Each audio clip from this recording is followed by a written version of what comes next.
नंदगांव की सुबह हमेशा बहुत सुंदर होती थी। गायों की घंटियों की आवाज, पक्षियों की चहचहाहट और पूरे गांव में खुशियों का माहौल रहता था। उसी नंदगांव में रहते थे नंद बाबा, माता यशोदा और उनके प्यारे लाडले कृष्ण। माता यशोदा के लिए कृष्ण सिर्फ बेटा नहीं थे, वे उनकी पूरी दुनिया थे। सुबह होते ही यशोदा सबसे पहले कृष्ण के कमरे में जाती और प्यार से कहती, कान्हा उठ जाओ लाला, सूरज निकल आया। लेकिन कृष्ण इतनी आसानी से उठने वाले कहाँ थे। वो चादर ओढ़कर कहते, मैया अभी थोड़ी देर और सोने दो। यशोदा मुस्कुराती, फिर कृष्ण के माथे को चूमती और उन्हें गोद में उठाकर तैयार करती। उन्हें नहलाती, सुंदर पीले कपड़े पहनाती, माथे पर तिलक लगाती और गले में छोटी सी माला पहनाती। फिर उन्हें मक्खन और मिश्री खिलाती। लेकिन कृष्ण तो शरारतों के राजा थे। मक्खन चोरी की शरारत। एक दिन यशोदा ने बहुत मेहनत से ताज़ा मक्खन बनाया और उसे मटकी में रखकर ऊंचाई पर टांग दिया। उन्हें पता था कि कृष्ण को मक्खन बहुत पसंद है, लेकिन कृष्ण चुपके से अपने दोस्तों के साथ आए। उन्होंने एक योजना बनाई। कृष्ण बोले, तुम सब नीचे खड़े हो जाओ, मैं ऊपर चढ़कर मक्खन निकालूंगा। सारे दोस्त एक दूसरे के कंधे पर चढ़ गए और कृष्ण सबसे ऊपर पहुंच गए। उन्होंने मटकी से मक्खन निकाला और सबको बांटने लगे।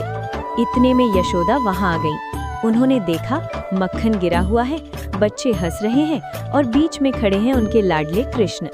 यशोदा ने थोड़ा गुस्से में कहा, कान्हा फिर से मक्खन चोरी। कृष्ण मासूम चेहरा बनाकर बोले, मैया मैंने नहीं किया, ये सब दोस्तों ने किया। लेकिन उनके मुंह पर लगा मक्खन सब बता रहा था। यशोदा का प्यार। यशोदा ने कृष्ण को पकड़ लिया और रस्सी से बांधने की कोशिश की, लेकिन आश्चर्य की बात ये थी कि रस्सी हमेशा थोड़ी छोटी रह जाती थी। आखिरकार यशोदा थक गई। कृष्ण ने अपनी मैया की हालत देखी और मुस्कुराए।